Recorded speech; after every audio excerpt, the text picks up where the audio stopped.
മുത്തുനബിയുടെ പേരെന്താ? മുഹമ്മദ് മുസ്തഫ സല്ലല്ലാഹ്. മുത്ത് ജനിച്ചുള്ള നാടീതാ, കഅബയുള്ള മക്കത്താ. മുത്തുനബിയുടെ പേരെന്താ? മുഹമ്മദ് മുസ്തഫ സല്ലല്ലാഹ്. മുത്ത് ജനിച്ചുള്ള നാടേതാ, കഅബയുള്ള മക്കത്ത. മുത്തുനബി മക്കയിലാണ് ജനിച്ചത്. സത്യസന്ധനായ മുത്തുനബി തങ്ങളെ മക്കയിലുള്ളവർ അൽഹമീന്ന് വിളിക്കുന്നു. 40 വയസ്സിൽ ലഭിച്ചു. മുത്തുനബിക്ക് ധാരാളം മോചിതത്വങ്ങളുണ്ട്. ഏറ്റവും പ്രധാനപ്പെട്ട വിശുദ്ധ ഖുർആനാണ്. 53 വയസ്സിൽ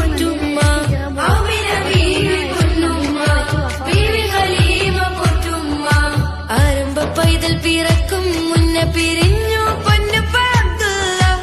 ആദ്യത്തെ ഭാര്യ ഖദീജുമ്മ, അവരിൽ പിറന്നു ബി ഫാത്തിമ. ആദ്യത്തെ ഭാര്യ ഖദീജുമ്മ, അവരിൽ പിറന്നു ബി ഫാത്തിമ. അഹ്ലു ബൈത്തിലെ കണ്ണികൾ ചേരുന്ന ഹസൻ ഹുസൈൻ